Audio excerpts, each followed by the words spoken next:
안산제일교회 미래가 정말 밝네요. 너무나도 정말 기대가 됩니다. 특별히 오늘 이 저녁에 여러분 1년 열심히 교회에 출석하시면서 때로는 온라인으로도 많은 말씀을 들으시지만 한 번에 하나님의 말씀을 통해서 나의 삶이 바뀔 수도 있어요. 여러분, 사람의 말도 그렇잖아요. 어떤 사람의 말 한마디가 나의 인생을 향방을 바꿀 수도 있는 것처럼 하나님의 말씀은 살아있는 능력의 말씀인 줄로 믿습니다. 그리고 우리에게 그렇게 말씀을 하세요. 말씀으로 역사하시는 하나님, 말씀으로 천지를 창조하시는 하나님, 말씀으로 사람들을 부르시고 하나님의 놀라운 일들을 감당케 하시는 그런 하나님이세요. 말씀을 통해서 놀라운 기적을 행하시고 때로는 우리에게 위로와 소망과 용기와 비전의 말씀을, 그런 의지와 감동을 허락해 주시는 하나님이세요. 그래서 하나님의 말씀이 선포될 때 내가 어떤 자세, 어떤 마음가짐을 갖느냐에 따라서 그 말씀이 때로는 나의 심장 폐부를 찔러 쪼개는 능력의 말씀이 되고, 그 말씀의 씨앗과 능력을 통해서 나의 삶이, 나의 인생이, 우리 가정이, 우리 교회가 그렇게 놀라운 모습으로 변화되는 역사가 있게 되는 줄 믿습니다. 말씀하시는 하나님, 찾아오시는 하나님, 우리 인생 가운데 찾아오셔서 우리에게 하나님의 그 놀라우신 비밀을 가르쳐 주셔요.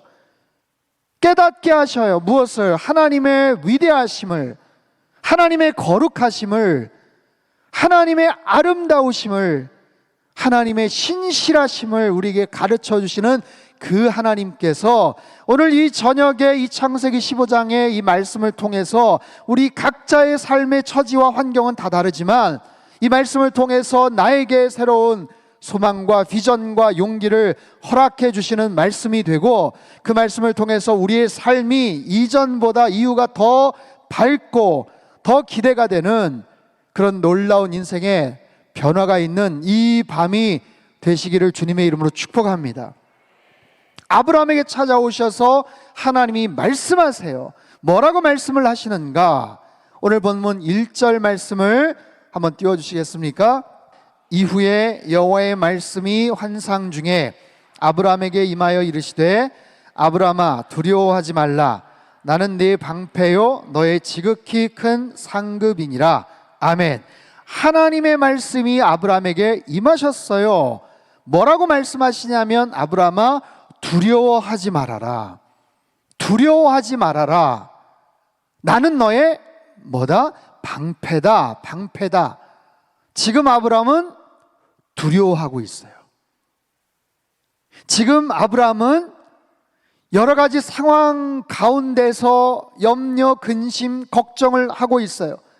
그래서 하나님이 찾아오셔서 너 두려워할 필요 없어. 나는 너의 방패가 된다. 여러분, 이 말씀이 어떤 배경 하에서 이루어졌는지를 알려면 1절 앞부분에 이후에 라는 시간을 가리키는 단어가 힌트입니다. 그 사건 이후에, 그 날 이후에, 그런 여러 가지 정황 이후에 하나님이 아브라함에게 찾아오셨어요.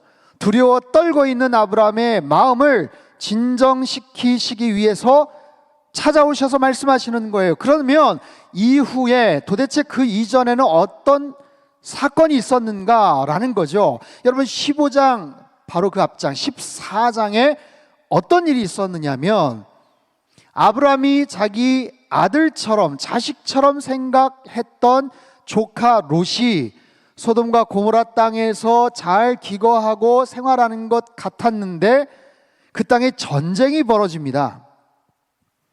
그래서 그 전쟁의 포로로 끌려가고 말아요. 자기가 사랑하는 아들처럼 생각했던 조카 롯이 전쟁 포로로 끌려갔다는 이야기를 들은 아브라함이 가만히 있을 수가 없었어요. 아브라함은 굉장히 큰 부자였습니다. 그리고 자기네 집에서 함께 일하는, 그리고 부리는 종처럼, 군사처럼 함께 일하는 사람들이 많았어요. 창세기 14장 14절에 보면 무려 318명의 많은 그런 식솔들을 거닐고 있었어요. 여러분, 자기 집에서 일을 부릴 수 있는, 뭔가를 시킬 수 있는, 때로는 위기 상황에서 나가서 싸움을 할 수도 있는 사람이 300명이 넘을 정도로 큰 부자였다라는 거죠. 그 318명과 함께 한밤중에 급습을 해서 조카 롯과 그 가족들, 그리고 빼앗겼던 여러 재산들을 그냥 다 찾아가지고 오는 거예요. 전쟁의 승리로 심취해 있었고 흥건하게 축제의 그런 잔치를 벌였을, 방심하고 있을 그곳에 급습을 해서 그곳에서 두려워하고 불안해하고 있는 조카 롯과 그 가족들을 거기에서 꺼내온 거죠. 건져낸 거예요. 짜릿한 승리죠. 하나의 게릴라 작전이라고 말할 수가 있었던 겁니다. 하지만 그 사건 이후에 아브라함이 불안해합니다. 두려워해요. 왜냐하면 상대의 숫자들이 훨씬 더 많았어요. 그리고 그 숫자들은 인근 나라의 연합군들이었기 때문에 그냥 한밤중에 게릴라 작전으로 가서 그렇게 급습해서 승리를 거두고 포로로 끌려간 가족들을 데리고 오기는 했지만 언제 다시 그들이 전열을 재정비해서 다시 쳐들어올 가능성이 충분히 있었던 그런 상황입니다. 복수하기 위해서 다시 쳐들어올 가능성이 있었던 상황이에요. 그렇다면 사랑하는 마음을 가지고 조카 롯과 그 가족들을 겨우 데리고는 왔지만 그 다음 단계에 대한 대책이 없는 거예요.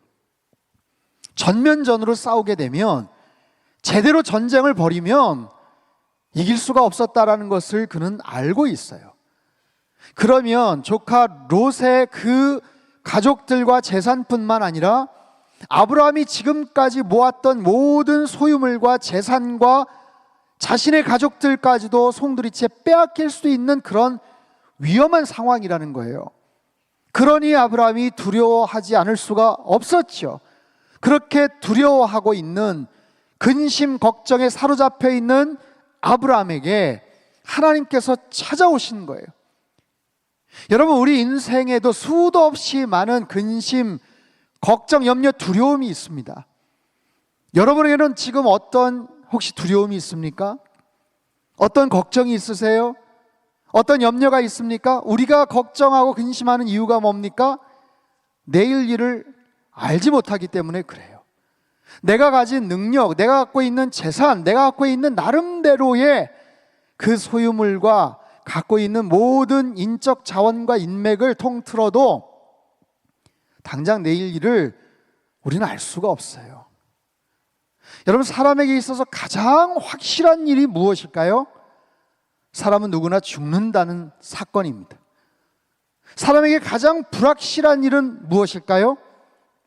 그 죽음이 언제 올지 모른다는 사실이에요. 여러분, 이처럼 가장 확실한데 가장 불확실한 모습으로 아무런 준비나 대처를 할 수 없이 살아가는 것이 우리 인간의 실존의 모습이에요. 지난 1997년에 프랑스의 잔느 깔망이라는 할머니가 기네스북에 이름이 등재가 됩니다. 어떤 항목으로, 어떤 리스트로 그분이 기네스북에 이름이 올라갔냐면 1997년에 이분이 세상을 떠났는데 세상 떠날 때 나이가 122세였어요. 120년을 넘게 사신 거예요. 그래서 가장 오랫동안 사신 분으로 기네스북에 이름이 등재가 된 거예요. 이 짠느 깔망 할머니가 90세쯤 되었을 때 이웃에 사는 변호사 한 분이 찾아옵니다. 47살 먹은 변호사가 찾아와서 할머니 보아하니 자식도 없고 돌봐주는 분도 없고 특별하게 용돈 벌이도 없는데 제가 한 달에 우리 돈으로 한 50만 원, 60만 원 정도의 용돈을 매달 할머니께 드릴 테니까 할머니가 만약 돌아가시면 할머니가 사시는 그 작은 아파트를 저한테 주시면 어때요? 라고 제안을 해요. 할머니는 나쁠 거 없다 생각해서 사인을 하고 계약을 합니다. 그래서 그 뒤로 그 변호사분이 매달 50만 원, 60만 원씩 통장으로 할머니에게 돈을 지급을 해요. 매달 지급을 합니다. 6개월 동안 지급하고 1년 동안 지급을 했어요. 1년이 넘어서 3년, 5년이 됐어요. 근데 할머니가 돌아가실 생각을 전혀 안 하시는 거예요. 90세 때 계약을 맺었는데 할머니가 여전히 건강하세요. 10년이 훌쩍 지났어요. 100세가 되셨어요. 근데도 여전히 건강하세요. 계속 한 달 50만 원, 60만 원씩 용돈이 계속 나가는 거예요. 100살이 넘으셨어요. 105세가 됐어요. 세상에 110세가 됐는데 돌아가실 생각을 전혀 안 하시는 거예요. 용돈을 계속해서 드렸어요. 그러다 결국 그 변호사분이 먼저 세상을 떠났다는 거예요. 30년 동안 좋은 일 하고 77세의 나이로 그만 세상을 떠나셨고, 이 할머니는 그 이후에 2년을 더 사셨어요. 여러분, 그런 거예요. 내일 일은 난 몰라요. 그저 하루하루 사는 거예요. 따라해 보세요. 인생은 언제나 초행길이다. 동의하십니까? 우리는 5분 후의 일을 알지 못합니다. 이처럼 인간은 여러 가지 근심, 걱정, 염려, 두려움을 가지고 살아가요. 수없이 많은 불확실성의 이 세상 속에서 살아갈 수밖에 없는 우리들의 모습입니다. 그런 상황에서 아브라함 마찬가지, 아브라함은 지금 두려움이 있어요. 그건 현재에 대한 상황입니다. 그리고 마음속에 적지 않은 불만이 있어요. 불만. 이것은 미래에 대한 염려예요. 무엇 때문에 갖고 있는 불만과 염려일까요? 아들이 없었기 때문에 그래요. 하나님께서 분명히 약속을 하신 것 같은데 지난 시간 동안 하나님이 아들을 주시지 않으셨어요. 갈대아 우르를 떠나서 본토 친척 아비집을 떠나서 가나안 땅을 향해 갔고, 거기에서 나름 열심히 신실하게 순종하면서 살았는데 아직까지 하나님께서 아들을 주시지 않았어요. 자, 오늘 본문 2절과 3절 말씀인데요, 한번 띄워주시죠. 자막을 통해서 우리 같이 한번 읽겠습니다. 시작. 아브라함이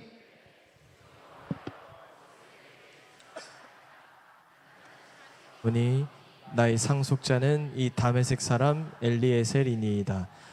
아브라함이 또 이르되 주께서 내게 씨를 주지 아니하셨으니 내 집에서 길린 자가 내 상속자가 될 것이니이다. 아멘. 2절에 이야기를 합니다. 제게 자식이 없습니다. 저에게 자식이 없어요. 저에게 아들이 없어요. 이것은 결핍이죠. 이것은 아쉬움입니다. 3절, 주께서 자식을 주지 않았습니다. 하나님이 저에게 자식을 주지 않았잖아요. 이것은 원망입니다. 이것은 불만이기도 합니다. 오랫동안 소망했는데, 기대했는데, 간절하게 원했는데 그게 이루어지지 않아서 저 마음이 상해 있어요.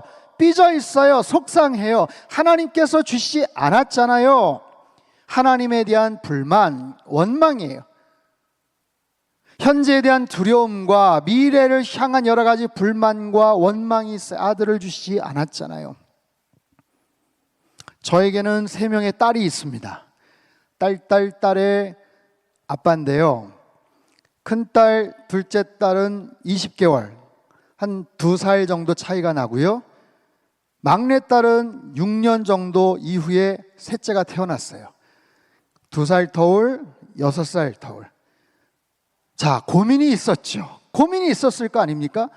딸 둘 낳고 아들을 또 기대를 해볼까 말까 고민을 하다가 말자라고 생각을 했어요. 근데 저희 어머님이 계속해서 그래도 아들이 있으면 좋지 않겠냐? 할아버지도 목사님, 아빠도 목사님, 아들도 손주도 목사님, 낳기만 하면 무조건 내가 다 키워줄게 라고 그렇게 이야기를 막 하셨어요. 그것 때문은 아니지만 하나님이 주시면 아들이든 딸이든 뭐 낳겠으면 뭐 이런 그런 마음이었어요. 근데 셋째가 생기지를 않다가 시간이 어느 정도 흘렀는데 큰애 둘째 어느 정도 자기들끼리도 잘 이제 크고 유치원도 가고 막 그럴 나이인데 어느 날 제 아내가 꿈을 꿨어요. 근데 특이한 꿈이에요. 꿈에 무슨 나비가 한 마리가 펄럭펄럭 큰 나비가 날아오는데 뒤에서 어떤 사람이 사모님 저거 아프리카 선교지에서 온 좋은 귀한 나비니까 빨리 사모님이 잡으세요 해가지고 얼떨결에 그 나비를 확 잡았다는 거예요. 그래서 꿈에 딱 깼어요. 이렇게 무슨 뜻인지 아십니까? 저는 모르겠어요. 근데 저희 어머님한테 말씀을 드렸더니 야야 그게 아들을 낳는다는 꿈이란다 그러시는 거예요. 전 지금도 모르겠어요. 그게 어떻게 연관이 되는지를 모르겠어요.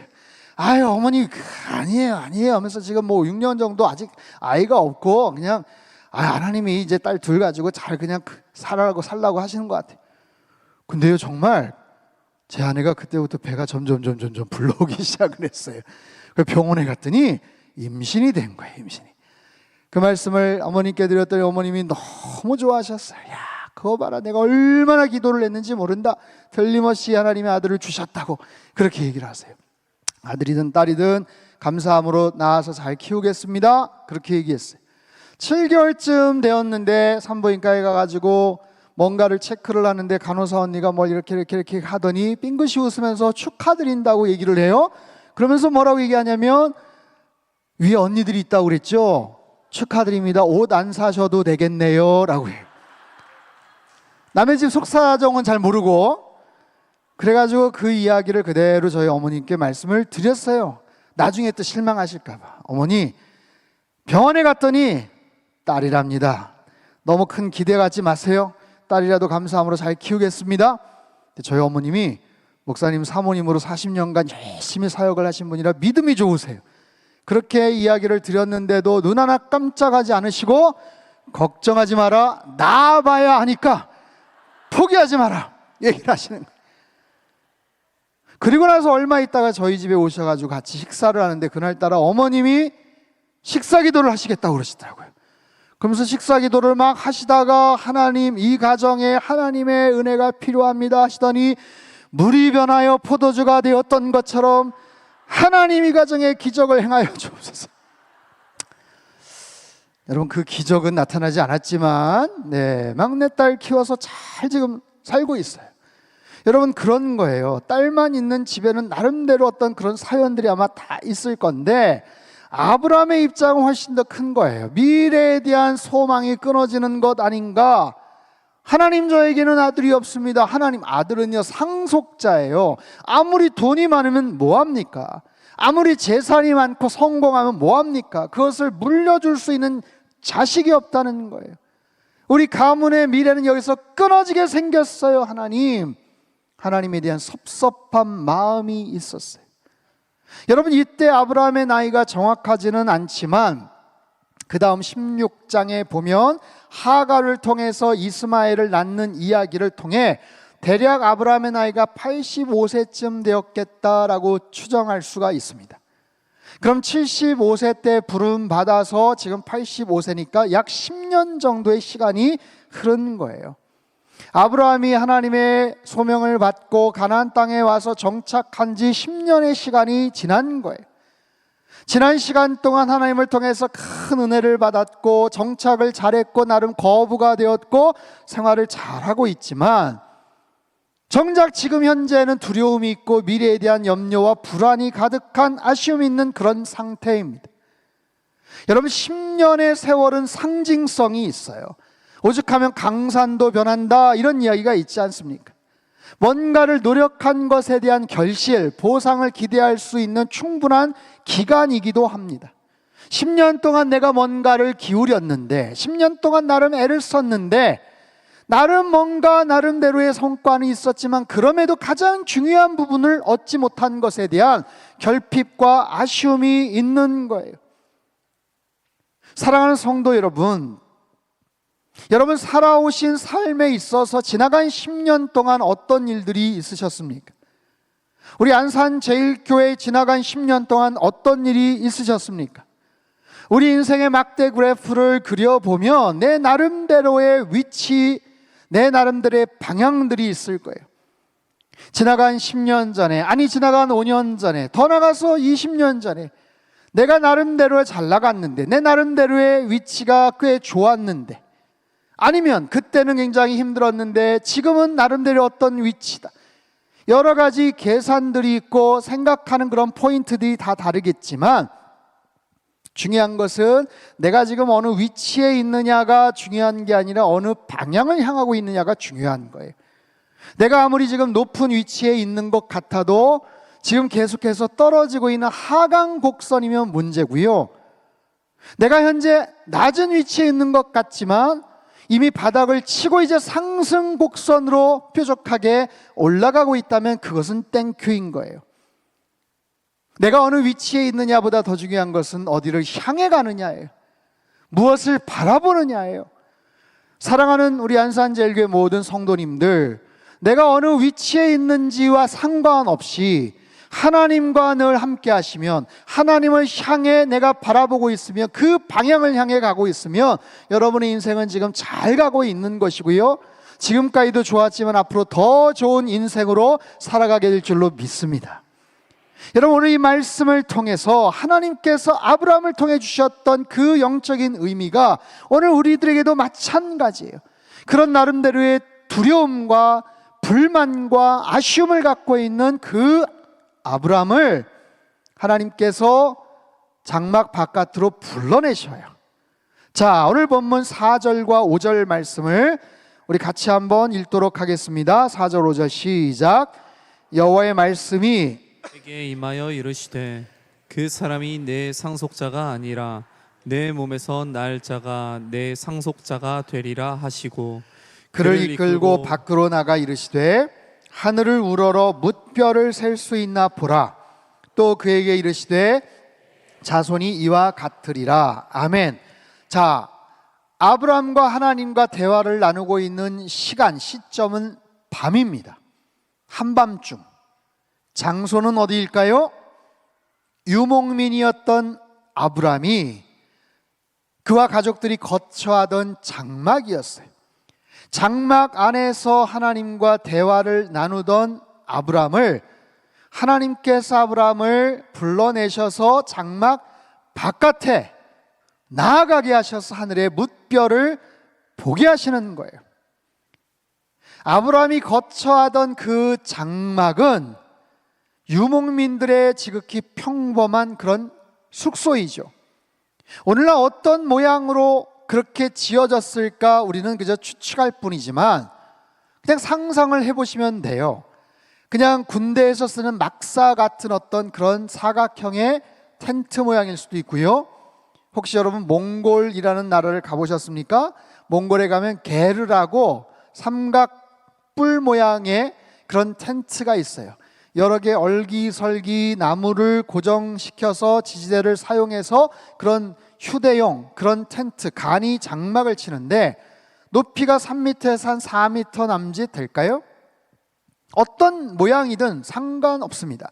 그런 모습의 나름대로의 텐트 같은 그런 장막 안에 있던 아브라함을 하나님께서 바깥으로 불러내시는 거예요. 그리고 하나님은 가리키십니다. 어디를? 하늘을, 밤하늘을, 밤하늘에 가득히 펼쳐져 있는 뭇별들을 보게 하시는 거예요. 주목하게 하세요. 그리고 말씀하세요. 너 하늘을 바라보고 별을 세어보아라. 너 하늘의 별을 셀 수 있겠느냐? 저 많은 별들을 네가 셀 수 있겠니? 내가 자신하는데, 내가 약속하는데 너의 자손들이 저 별들처럼 많아질 거야. 하늘의 별과 같이 너의 많은 자손들을 얻게 될 거란다. 지금 불안해하고 두려워하고 염려하고 아쉬워하고 불만이 가득했던 그 아브라함에게 하나님께서 약속하시는 거예요. 밤하늘의 그 많은 별과 같이 너의 자손들을 그렇게 많아지게 할 것이다 라는 거예요. 여러분, 아브라함이 하나님을 만나고 순종하고 나서 10년의 시간이 지났어요. 지나간 10년 동안 아브라함은 하나님에게 어떤 고백을 드려야 될까요? 하나님께서 여기까지 인도하셨습니다라는 고백이에요. 하나님께서 자신을 인도해 주셨고 이끌어 주셨고 지금까지 복을 주셨습니다라는 믿음의 고백이에요. 여러분, 아브라함이 대단한 것 같지만 아니에요. 하나님이 놀라운 분이세요. 왜요? 하나님이 아브라함을 택하셨잖아요. 하나님이 아브라함을 부르셨잖아요. 하나님께서 아브라함을 가나안으로 인도하셨어요. 아브라함이 잘 선택하고 잘나고 똑똑해서가 아니라 하나님께서 아브라함을 가나안으로 인도하셨고요, 10년의 짧다면 짧고 길다면 긴 그 시간 동안 그곳에서 잘 살게 하셨어요. 재산도 불어나게 하셨고 주변 사람들에게 인정받고 존경받게 하셨어요. 지나간 과거부터 현재까지의 모든 일은 하나님이 하신 거예요. 하나님의 은혜로 그의 모든 삶의 여정이 그렇게 성공적으로 올 수 있었다라는 거예요. 자, 이것이 아브라함만의 이야기일까요? 아브라함의 인생 가운데 함께 하셨던 그 하나님, 아브라함의 모든 행동에 역사하셨던 그 주인 되시는 하나님이 저와 여러분의 삶 속에서도 지나간 10년 동안 하나님이 어떻게 우리의 삶을 인도하셨고 경영하셨는지를 한번 떠올려 보십시오. 하나님이 여기까지 나를 인도하신 줄로 믿습니다. 다시요, 여러분 큰 소리로 아멘 하시면 좋아요. 하나님이 나를 택하신 줄로 믿습니다. 하나님이 나를 부르신 줄로 믿습니다. 하나님이 나를 지켜주신 줄로 믿습니다. 아멘이죠. 아멘이에요. 하지만 아직 그게 전부가 아닙니다. 앞으로 더 많은 것을 경험하게 될 거예요. 여러분의 삶에도 마찬가지예요. 여러분, 아브라함의 메인 스토리는 아직 시작도 하지 않았어요. 아브라함이 우리가 갖고 있는, 기억하고 있는 중요한 인생의 하이라이트는 아직 시작도 하지 않았어요. 아브라함의 믿음의 전성기는 아직 오지 않았다는 거예요. 그렇게 적용해 볼 수 있을까요? 우리들의 믿음의 전성기도 아직 오지 않았다. 안산제일교회가 여기까지도 좋았지만 감히 단언하고 축복하기를 안산제일교회 믿음의 전성기는 아직 오지 않았어요. 더 위대하게, 더 멋진 모습으로 하나님께서 이 교회를 부흥케 하시고 흥왕케 하실 줄로 믿습니다. 여러분, 우리의 삶에도 마찬가지예요. 한번 따라해 보세요. 나의 전성기는, 더 크게, 나의 전성기는 아직 오지 않았다. 믿으십니까? 사랑하는 성도 여러분, 우리에게 지금 필요한 것은 무엇일까요? 여기까지 은혜로 왔습니다 라는 고백이에요. 하나님께서 인도해 주셔서 여기까지 은혜로 왔습니다 라는 고백이에요. 자, 우리에게 또 필요한 것은 무엇일까요?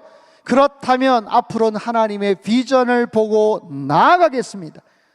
하나님의 약속을 신뢰하며 나아가겠습니다. 아멘입니다 라는 그런 믿음의 고백이에요.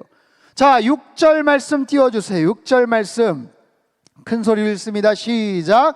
아브라함이 여호와를 믿으니 여호와께서 이를 그의 의로 여기시고. 아멘. 창세기 15장 6절 여러분 똑똑히 기억을 하십시오. 아브라함이 여호와를 믿으니 이것을 그의 의로 여기셨다. 이신칭의, 이신득의, 기독교 구원론의 핵심 구절이죠.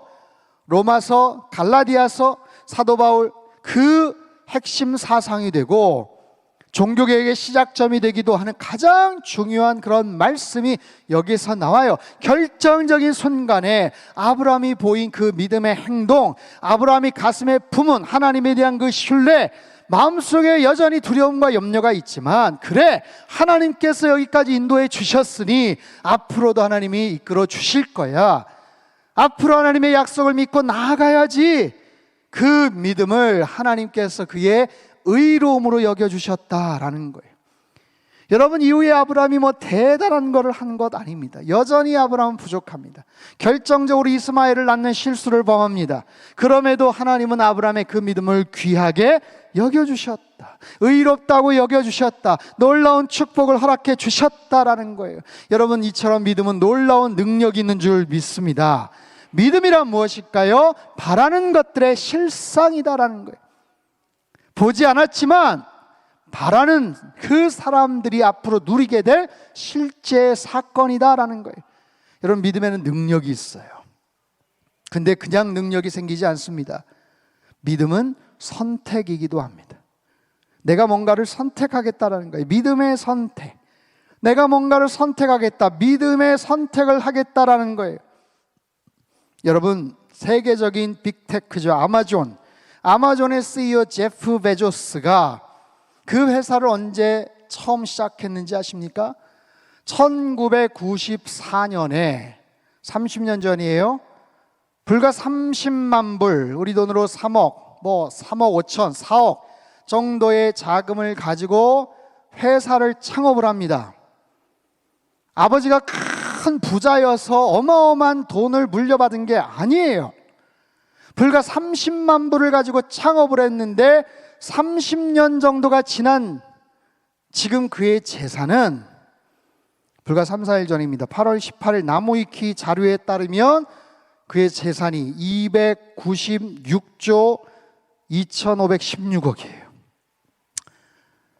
워낙 통들이 크셔서 별로 놀라지도 않으시는데, 여러분, 296조는요 뭐냐면 올해 우리나라 1년 예산이 얼마냐면요 673조 3천억이더라고요. 673조 3천억의 거의 42, 3% 정도에 해당하는 그 정도의 재산을 갖고 있어요. 여러분, 생각을 해보세요. 30년 만에, 아니 도대체 무슨 수를 써서 30년 만에 어떻게 대한민국 나라의 40%, 45% 정도 국가 예산 해당하는 그 정도의 돈을 벌 수가 있었을까?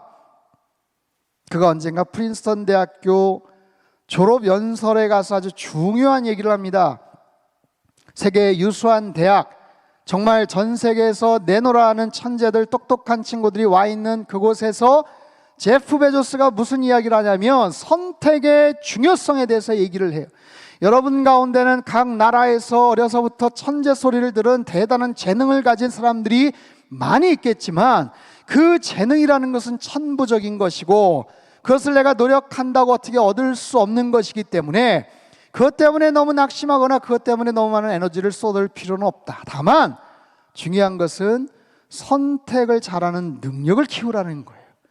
그것은 후천적인 노력, 내가 선택을 잘할 수 있는 시각, 시야, 통찰력, 그런 눈을, 안목을 키우는 것은 대단히 중요하다라는 이야기를 해요. 내가 무언가를 선택하느냐, 여러분 인생에서 가장 중요한 선택이 무엇이었습니까? 내가 정말 심각하게 고민하면서 내렸던 선택이 무엇이었습니까?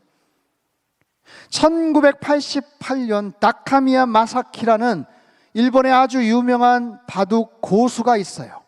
이분이 바둑 구단인데 그때 당대 최고의 자기의 라이벌과 대국을 벌입니다. 다카미야 마사키가 한 수 한 수를 두는 과정에서 어느 지점에 딱 막혀요. 그러면서 오랫동안 장고에 들어갑니다. 어디에다 둬야 될지 생각을 하고 고민을 하는 거예요. 근데 그 당시에는 룰이요, 한 선수에게 8시간의 자유로운 시간을 줬어요. 전체 대국이 끝날 때까지 8시간을 자기가 경영을 하면 돼요. 자기가 운영을 하면 돼요. 그래서 초반에 빠르게 두면 나중에 좀 더 여유가 생기겠죠. 초반에 근데 시간을 많이 끌면 나중에 굉장히 당황스러운 상황이 펼쳐지겠죠. 근데 이 다카미야 마사키가 그 한 지점에서 돌을 두지를 않고 계속해서 고민을 하는 거예요. 생각을 하는 거예요. 계속해서 뭔가를 골똘히 생각하는 거예요. 수십 번 여러 가지 모습으로 시뮬레이션을 돌렸겠죠. 내가 여기다 두면 상대는 여기다 둘 것이고, 만약에 내가 여기다 두면 이렇게 둘 것이고, 그 다음은 이렇게 둘 것이고, 고민을 해요. 상대방도 초조해집니다. 그 한 수를 두기 위해서 다카미야 마사키가 무려 5시간 7분을 씁니다. 여러분 상상이 가십니까? 바둑 한 수를 두는데 5시간을 넘는 시간을 쓰고 결국에는 판단을 하고 어디에다가 딱 돌을 놨는데 그게 바로 신의 한 수가 됐어요. 그 한 수로 인해서 상대방이 급격하게 페이스가 무너져 버립니다. 당황해합니다. 그리고 결정적으로 승리를 거두게 된 그야말로 신의 한 수가 되었어요. 사랑하는 성도 여러분, 우리가 인생을 살면서 이만큼 신중하게 의미 있는 한 수를 두어야 될 그런 타이밍이 있을 거예요. 가장 중요한 타이밍, 그곳에서 나는 무엇을 선택할 것인가, 무엇을 근거로 선택할 것인가, 누구의 말을 들을 것인가, 어떤 정보, 어떤 데이터를 참고할 것인가. 제가 여러분들과 함께 말씀을 나누면서 저의 인생을 살아오면서 제 인생에 가장 힘들었던 선택의 한 순간을 좀 말씀을 드리고자 합니다. 지난 2010년도에 저는 청주상당교회 지금 부임한 지 10년이 됐어요. 그전에는 온누리교회에 11년 정도 거기서 부목사 생활을 하고 사역을 했는데요. 온누리교회는 지금도 그렇지만 국내에 여러 개의 캠퍼스가 있고 해외에 또 비전 교회가 있습니다. 2010년 12월 17일 날 캐나다 밴쿠버에 있는 온누리교회 담당 목사로 발령이 났어요. 그래서 급하게 짐을 꾸리고 캐나다 밴쿠버로 날아가는 비행기에 몸을 싣습니다. 급하게 저만 먼저 갔고 가족들은 한 열흘 정도 있다가 오는 그런 스케줄이었어요. 금요일 날 도착을 하면 주일 날 이 취임식을 해야 되는데 짐을 싸고 공항으로 갈 때부터 제 몸이 좋지가 않더라고요. 겨울이긴 했지만 오한이 계속 나는 거예요. 오리털 파카를 뒤집어 썼는데도 불구하고 막 덜덜덜덜 떨기 시작을 했어요. 공항 나갈 때부터 뭔가 좀 조짐이 안 좋았는데 그럼에도 불구하고 해열제나 다른 약을 먹으면서 가까스로 비행기에 올라탔고 비행기에서 굉장히 힘든 시간을 겨우겨우 보내고 마침내 밴쿠버 땅에 도착을 합니다. 근데 도착을 하고 나서 숙소에 가서 잠을 자지를 못했어요. 계속해서 열이 오르고 급하면 이 타이레놀을 드십시오 하고 거기 간사님이 얘기를 해주셨는데 타이레놀을 딸 힘이 없어가지고 결국에는 한밤중에 병원 응급실에 실려갔어요. 응급실에 실려간 것은 기억이 나는데 그 뒤로는 제가 기억을 잃어버립니다. 그리고서 깨어난 게 5일이 지나고 나서 깨어났어요. 그 당시에 제가 갖고 있었던 굉장히 심각한 병이 급성 폐혈증이었습니다. 급성 폐혈증에 대해서 혹시 아시는 분들이 아마 있으실 텐데 간에 갑작스럽게 고름이 생겨서 간 농양으로 인한 급성 폐혈증 때문에 거의 70% 80% 정도는 죽을 수 있는 그런 상황이 되었어요. 그 바이러스가 간과 폐와 쓸개와 이런 데 침투를 해서 잡을 수가 없었어요. 그 항생제를 계속해서 투여를 하다가 가까스로 어떻게 해서 항생제가 맞아서 5일 만에 열이 떨어지고 가까스로 목숨을 건지게 된 거죠. 그 당시에 정말 얼마 안 가서 그때 황수관 박사님이라고 신바람 박사님 아마 기억을 하실 텐데 그분도 똑같은 증상 간 농양으로 사흘간 아프시다가 세상을 떠나셨던 굉장히 치명적인 그런 병이에요. 열이 떨어졌고 급하게 소식을 받은 제 아내가 한국에서 날라왔어요. 그래서 제 손을 잡으면서 여보 이제 괜찮을 거야? 이제 나을 거야? 처음에 의식을 잃었을 때는 제 몸에 튜브가 한번 7개, 8개씩 붙어 있었고 병명을 그때도 알지를 못했기 때문에 이건 도저히 어떻게 보면 정말 죽을 수밖에 없는 그런 상황이었다라는 거예요. 근데 정말 감사하게도 그 열이 잡혔고 그렇게 해서 간에 있는 고름을 뽑기 위해서 제 안에 튜브가 이렇게 하나 꼽혀 있었어요. 어떻게 하면 이제 치료가 돼서 나갈까라고 생각을 했는데 정말 중환자실에서 일반 병동으로 옮겨서 거기서 이제 치료를 받는 거예요. 치료를 받는데 아직까지도 어떻게 나가야 될지를 몰라요. 가서 취임식을 해야 되는데 취임식은 이미 끝나버렸어요. 지나가 버렸어요. 그냥 거기에서 한 얼마 정도 더 있으면 된다는 이야기만 들었는데 제가 있었던 그 방 컨디션 상황이 별로 좋지가 않았어요. 중환자들만 같이 들어와 있는 그런 병실이었기 때문에 2인 1실로 썼는데 옆 테이블에 옆 침대에 한 20대 후반의 인도 청년이 다른 병명 때문에 온 것 같은데 이 친구는 좀 정신질환이 있는 친구예요. 한밤중에 갑자기 물소리가 나서 이렇게 슬쩍 보면 자기 침대 옆에다 그냥 소변을 놓고 있더라고요. 그 약간 한밤중에 자다가 문득 이상한 생각이 들면 커튼을 거치고 저를 물끄러미 천장에서 이렇게 바라보고 있어요. 불안해서 어떻게 거기 있습니까? 그래가지고 환자를 좀 바꿔달라고 하든지 아니면 병실을 좀 옮겨달라고 그렇게 강하게 이야기를 했어요. 처음에는 안 된다고 하더니 나중에 환자를 바꿔주더라고요.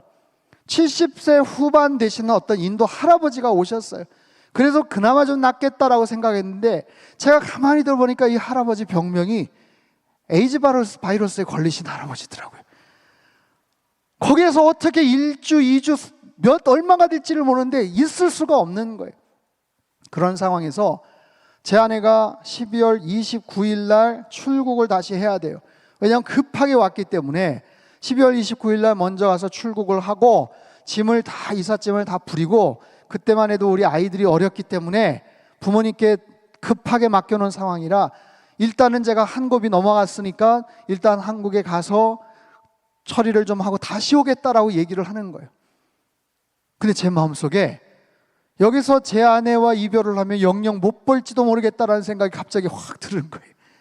제가 뭐 갑자기 겁이 나서가 아니라 뭐 이런 게 아니라 이상한 그런 마음이 갑자기 들면서 제가 쫄랐어요. 여보 같이 가. 놔두고 가면 안 돼 하면서 그렇게 쫄랐어요. 근데 사실 말이 안 되는 게 얼마 전까지만 해도 5일 동안 깨어나지를 못한 중환자였거든요. 비행기를 못 하는 거예요. 여기 튜브가 이렇게 또 걸려 있고 저의 모든 상황을 진찰해주는 메인 닥터가 크리스마스 이후에 연말까지 휴가를 떠나 있어서 그 의사가 허락을 해줘야만 제가 떠나는 건데, 거기에 있는 보조의사나 수간호사나 이런 사람들은 절대로 안 된다, 당신 안정을 취해야 된다, 더구나 튜브를 꽂고 어디를 가냐, 너 튜브 꽂고 그렇게 하다가 비행기에서 기압 때문에 이게 빵 터질지도 모른다, 너 그냥 가만히 있어라, 여기서 그냥 가만히 치료를 받아라. 저도 편안한 상태에서 치료를 받으면 좋죠. 근데 편안하지가 않은 거예요. 옆에 있는 환자분도 그렇고. 제가 열흘 동안 있었는데요, 치료비가 얼마 나왔는지 아세요? 10만 불이 나왔어요. 1억 원이 나왔어요. 1억 원이. 보험이 없었기 때문에 10일 동안 1억 원이 넘는 돈이 나왔어요. 근데 2주 3주 후에 거기서 어떻게 될지도 모르는데 어떻게 계속 있습니까? 그래서 제 아내 손을 잡고 여보 나도 같이 가, 29일 당시 티켓팅 있지, 내 것도 끊어줘. 근데 이게 상식적으로 말이 안 되는 거예요. 메인 닥터는 오지도 않았고 허락도 안 받고. 그래서 저는 정말 그때 정신이 없어. 튜브를 뽑고라도 가겠다만 이게 문제가 있으면 한국에다 전화를 하고 아는 의사 선생님한테 전화를 했는데도 어느 누구도 거기에 대한 긍정적인 답을 얘기하지 않아요. 목사님 위험합니다. 지금 그 상황에서 그걸 뽑는다니 말이 됩니까? 그냥 안정을 취하십시오. 근데 그런 상황에서 여기저기 알아봤는데 대한항공에서는 갈 수 있다고 얘기를 하더라고요. 다만 허락을 받아야 된다는 거예요. 누구한테? 최고 결정자한테. 최고 결정을 할 수 있는 결정권자가 허락을 하면 우리는 태워주겠다라는 거예요. 디시전 메이커라고 하더라고요. 디시전 메이커가 누구냐? 파이널 디시전 메이커가 누구냐? 그 사람이 허락하면 우리는 태우겠다. 병원에서 그 얘기하더라고요. 파이널 디시전 메이커가 휴가가 가지고 지금 없는데 당신 허락을 안 해줄 거다. 제 마음속에 굉장한 갈등이 있었어요. 어떻게 할 것인가. 제 아내는 내일 모레 출국을 합니다. 저는 혼자 남아요. 취임식도 하지 않았기 때문에 밴쿠버에 아는 사람이 하나도 없어요. 옆에 말도 제대로 통하지 않는 70대 후반 80대 가까운 에이즈 걸린 할아버지랑 같이 옆에 계속 있어야 되는 거예요. 병원비는 얼마가 나올지도 모르는 거예요.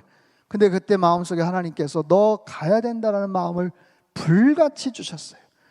정말 불같은 그런 확신을 가지고 주셨어요. 그래서 묻지도 따지지도 말고 그냥 티켓팅을 그냥 해라. 같이 가자. 같이 일단 가자. 의사 선생님이 29일 날 아침에 휴가 끝나고 29일 날 아침에 온다는 거예요. 아침에 와서 그때 허락받고 비행기 티켓팅을 하면 할 수가 없으니까 오기도 전에 미리 티켓팅을 이미 해버린 거예요. 와서 어떤 답을 얻을지도 모르는데 미리 티켓팅을 하고 그 다음날 아침에 의사 선생님을 만나고 그날 오후 12시 반쯤에 비행기를 타기 위해서 마지막 밤을 거기서 제 나름대로 보내는데 통곡이 나오는 거예요. 잠이 안 와요. 그때부터 새벽 1시부터 아침 동틀 때까지 하나님과 깊은 정말 씨름과 같은 제 생애 가장 진한 기도가 터져 나왔어요.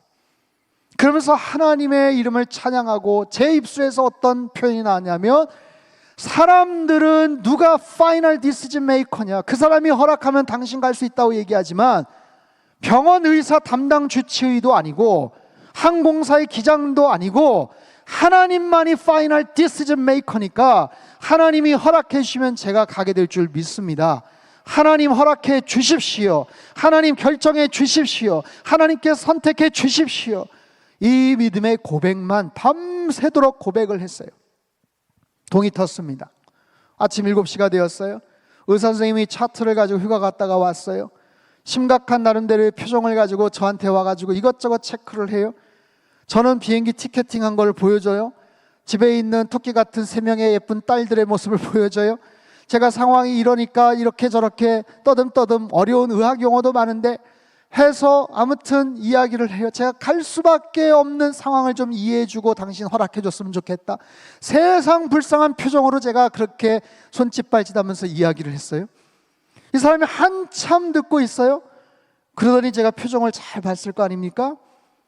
근데 약간의 빙긋한 미소를 띄우더니 전 지금도 사실 잘 이해가 안 되는데 한마디를 딱 했어요. 제 이야기를 딱 듣더니 You may go. 너 가도 좋아. 너 갈 수 있어. You may go. 저는 지금도 사실 그 사람 찾아가서 좀 물어보고 싶어요. 더 놀라운 건 뭔지 아세요? 너 몇 시 비행기야? 그래 그럼 빨리 지금 링거 하나 맞고 비행기 몇 시간 걸려? 오케이 그러면 거기서 링거 못 맞으니까 약으로 내가 대처해 줄게. 그리고 여기 튜브 있는 건 끊어가지고 이렇게 감고서 일단 가. 내가 책임질게. 그러면서 나갈 때 편지까지 써줬어요. 만약에 어떤 일이 있으면 자기가 허락을 해서 간 거다라는 그런 편지인데 전 정말 지금도 잘 이해가 안 돼요. 그런 어렵고 복잡한 위험할 수도 있는 상황에서 그 의사가 그렇게 무리하게 편지까지 써줄 수 있는 일인가? 어쨌든 중요한 것은 휠체어를 타고 제가 공항에 왔고 비행기 무사히 탔다라는 사실이에요. 비행기 무사히 탔습니다. 이제 한국을 가는구나. 한국에 도착하자마자 세브란스에 가서 치료받을 모든 과정들을 다 이미 이야기를 다 해놨어요. 예약을 다 해놨어요. 비행기를 타고 올라갑니다. 3시간 정도 올라갈 때 제 안에 손을 잡고 정말 감사하다. 정말 이렇게 나아가는구나. 이렇게 가서 한국에 가서 병원 치료를 제대로 좀 받았으면 좋겠다라고 하고 있는 시점에 제 몸이 아픈 환부가 슬슬 부풀어 오르기 시작하더라고요. 정말 그 사람들의 경고처럼 그 감은 튜브가 점점 불어나는 것 같은 그런 느낌이 들었어요. 그 전까지는 사실 그런 두려움이 없었는데 그 순간 말로 표현할 수 없는 두려움이 엄습하기 시작했습니다. 그래서 스튜어디스에게 도움을 청했어요. 제가 이만 저만한 상황이어서 이렇게 해서 비행기를 탔는데 여기를 한번 보세요 하면서 이렇게 보여주니까 기절을 해요. 부기장이 찾아와서 딱 보더니 당신 어떻게 탔냐고, 이를 타면 안 되는데 왜 탔냐고 하면서 막 난리를 쳐. 그러면서 기내 방송이 나왔습니다. 승객분 중에 혹시 의사분이나 간호사분 있으면 빨리 어디 자리로 오십시오. 좀 이따 간호사 한 분이 찾아와서 제 맥박을 짚고 이것저것 체크를 하고 안심이 될 수 있는 이야기를 한마디 했어요. 손님, 어쨌든 이거는 튜브는 기압 때문에 터지지는 않습니다. 심리적인 것 때문에 그러니까 약 하나 드시고 좀 주무시면 괜찮지 않을까요? 그래서 약을 먹고 그나마 좀 안정을 취하고 나머지 9시간을 거쳐서 인천공항에 도착을 했어요. 인천공항에 도착을 해서 휠체어를 타고 나가서 나중에 베드, 앰뷸런스에서 실려있는 준비된 그 침대에 누워서 그렇게 해서 거기서 빠져나와서 서울 세브란스까지 한 40분 만에 주파를 했습니다. 정말 급격하게 달려가서 도착하자마자 거기서 모든 병원 수속을 다시 밟았어요.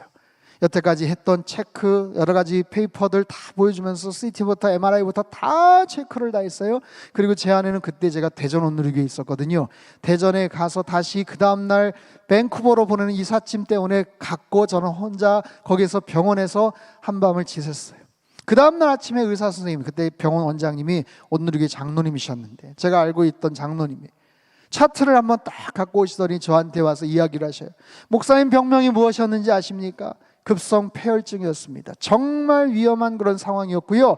지금 그 상황에서 간에 있는 쓸개, 그 폐 있는 고름을 계속해서 빼느라고 튜브에 있는데 정말 잘 오셨다고. 여기 안 오셨으면 큰일 날 뻔했다고. 그렇죠, 장로님, 잘 왔죠. 근데 잘 온 이유 중에 하나가 목사님 지금 고름을 뽑겠다고 꽂혀 있는 튜브가 간에 꼽혀 있는 게 아니라 쓸개에 지금 꼽혀 있어요. 간에 있는 고름은 그냥 내버려둔 채 엉뚱한 쓸개즙이 계속해서 지금 뽑혀져 나가고 있는 거예요.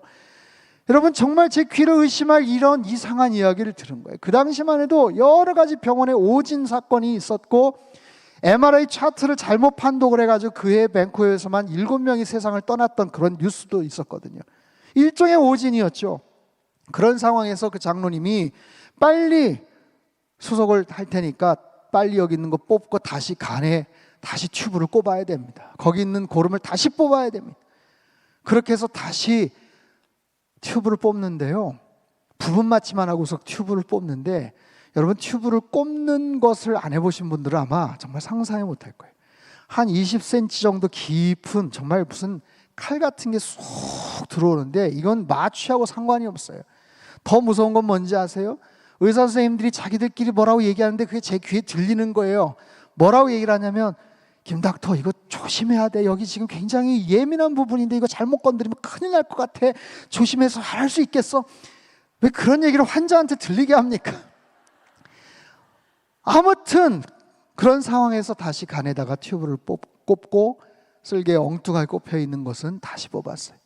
그렇게 해서 거기에서 온전하게 치유를 받고 하나님의 특별한 은혜 가운데서 다시 건강을 회복해서 사역을 다시 할 수 있게 된 것이 하나님의 특별한 은혜인 줄로 믿습니다.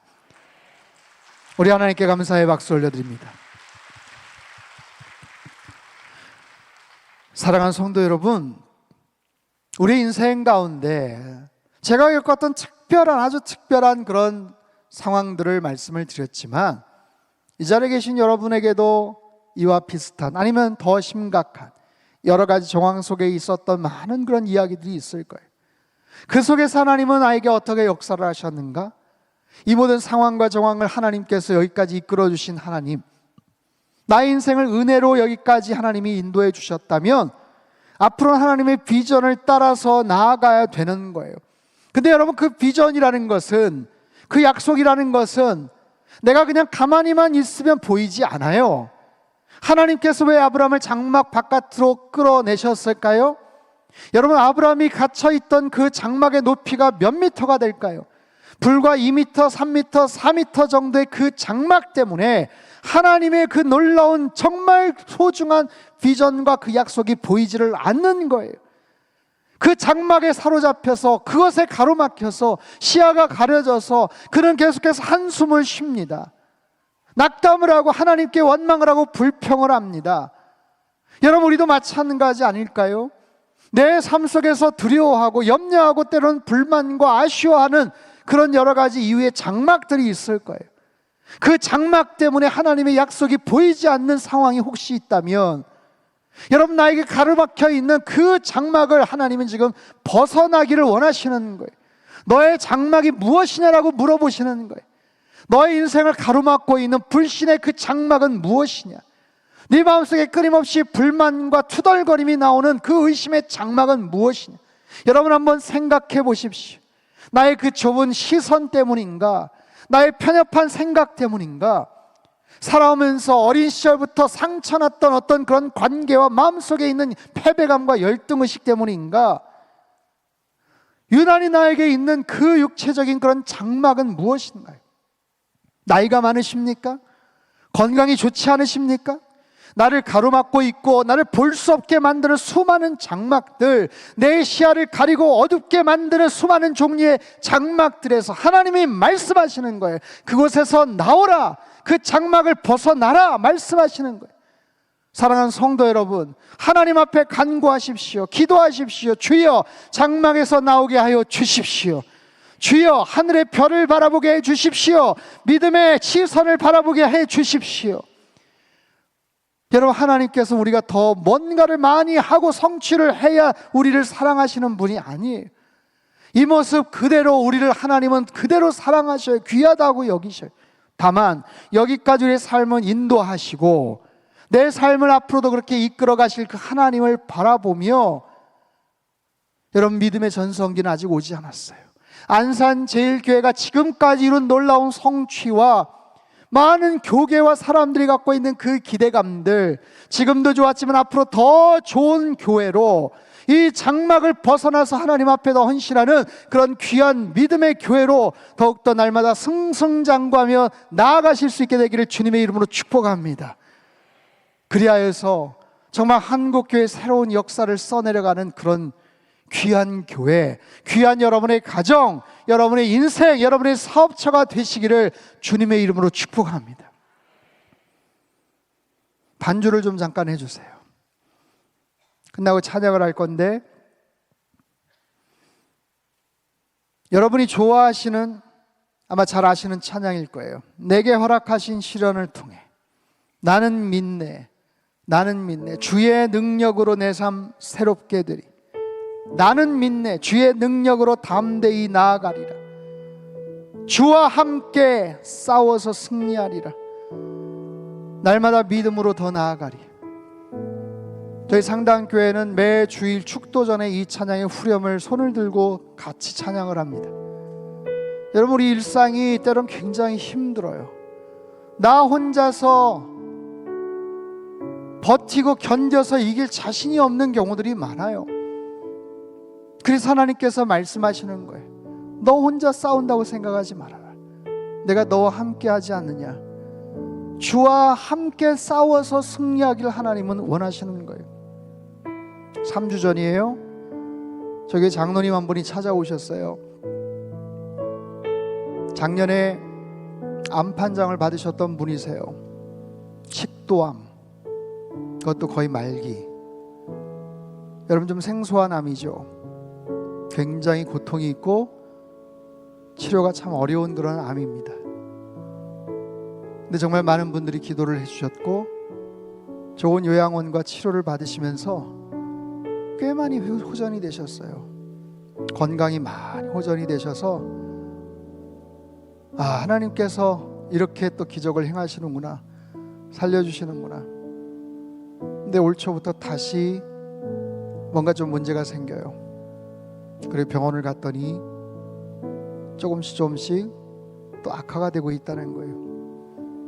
그럼에도 믿음을 가지고 치료 과정을 잘 밟고 있었어요. 꿋꿋하게 성가대도 하시면서 머리가 점점 빠지시니까 모자를 쓰시고 의연하게 사역을 하시면서 당회를 참석하시면서 그렇게 교제하시면서 정말 주님과 함께 싸워서 승리하기를 원하셨던 장로님, 3주 전 토요일날 갑자기 찾아오셨어요. 장로님, 요즘 좀 어떠세요? 목사님, 인사드리러 왔어요. 무슨 인사요? 어제 삼성병원에 가서 진료를 받았는데 뇌에도 암에 전이가 됐대요. 그것도 6개나. 그 중에 하나는 굉장히 커서 힘들 거라고 얘기를 했다는 거예요. 그래서 조금이라도 기력이 있을 때 먼저 인사를 드리려고 왔습니다. 뇌에 전이된 암은 언제 어떻게 악화가 될지를 몰라서 그나마 의식이 좀 있고 또렷한 정신이 있을 때 가까운 지인들과 꼭 해야 될 것들을 나눠야 되겠다는 생각을 하셨나 봐요. 그래서 토요일인 오전 저하고 인사를 나누고 내일 장로님들과 마지막 인사를 나누려고 왔습니다. 마음이 아팠습니다. 그리고 상상이 잘 되질 않았어요. 식도암이나 위암이나 다 정말 말할 수 없는 두려움과 고통이지만 의사 선생님으로부터 뇌의 암이 그것도 6개나 그 중에 하나는 꽤 큰 암으로 발전이 됐습니다라는 말을 들으신 그 장로님의 심경이 어떨까? 정말 상상이 되지를 않더라고요. 잘해야 3개월 정도밖에 안 될 것 같습니다. 죄송합니다. 인생의 시간이 3개월 정도밖에 남지 않았다는 이야기를 들으신 분의 심경이 어떨까? 제가 그 이야기를 들으면서 제 마음속에 도대체 어떻게 장로님을 위로해드리고 기도를 해야 될까? 저 또한 마찬가지로 그동안 장로님 고마웠습니다. 마지막 그렇게 죽음을 준비하세요. 그렇게 얘기하면 안 될 것 같았어요. 주일날 오후부터 가족들하고 2박 3일 제주도 여행을 가신다고 하시더라고요. 가서 사진도 찍고 가족들 자녀들에게 이야기를 한다고. 어렵사리 큰아들이 며느리죠. 힘들게 임신을 해서 11월 달이면 첫 손주를 또 봐야 되는 거예요. 그 상황에서 같이 이야기를 듣고 제가 그런 말씀을 드렸어요. 장로님, 제가 참 뭐라고 말씀을 드려야 될지 참 저도 힘들지만 장로님 오늘 잘 오셨고 내일 우리 장로님들께 그렇게 인사도 좀 나누시고 가족들하고 같이 남은 시간도 잘 보내시지만 한 가지 제가 믿는 하나님에 대한 약속은 장로님이 먼저 포기하시면 안 돼요. 하나님이 포기하시기 전에 장로님 먼저 포기하시면 안 돼요. 그것이 어떤 암이든 그것이 생존율이 얼마가 되든 하나님이 포기하시지 않으면 여전히 소망은 있어요. 여전히 가능성은 있어요. 상한 갈대를 꺾지 않으시고 꺼지지 않는 심지를 눌러서 끄지 않으시는 자비의 하나님이 어떻게 역사를 하실지 우리는 몰라요. 단정하지 마시고 단 0.01%의 소망과 가능성이 있더라도 그 가능성 바라보며 의지하며 이겨나가셔야 돼요. 인사하실 거 하십시오. 사진도 찍으십시오. 하지만 마지막까지 포기하지 마십시오. 이 찬양의 가사처럼 나 혼자 싸우기 힘들어요. 어떻게 싸우겠어요? 여러분, 뇌에 암이 있다고 3개월밖에 못 산다는 그 이야기를 듣고 어떻게 견뎌낼 수가 있어요? 저 같아도 그냥 무릎을 힘을 잃어버리고 쓰러질 것 같아요. 여러분, 그런 비슷한 상황에 있는 분들이 한두 분이겠습니까? 도저히 나 혼자서 이번 주에 감당할 그 일들을 나 혼자 싸울 수 없을 것 같아. 어떡하지? 주님 말씀하셔요. 주님과 함께 싸울 수 있다고 말씀하세요. 주님이 함께 싸워주시겠다고 말씀하세요. 여러분, 그런 믿음을 가지시고 주님 앞에 나아가면 주님께서, 좋으신 하나님께서, 우리의 삶을 지금까지도 은혜로 이끌어주신 하나님께서 그분의 계획과 그분의 놀라우신 능력 안에서 가장 선한 길로 우리의 삶을, 우리의 앞길을 인도해 주실 줄 믿습니다. 오늘 이 말씀을 기억하시고, 나에게 정말 내가 힘겨워서 쓰러질 수 있는 상황이지만 주님과 함께 싸워서 이길 수 있는 그 믿음을 달라고 오늘 이 찬양 우리 같이 한번 좀 부르고 함께 뜨겁게 기도하는 시간이 되었으면 좋겠습니다.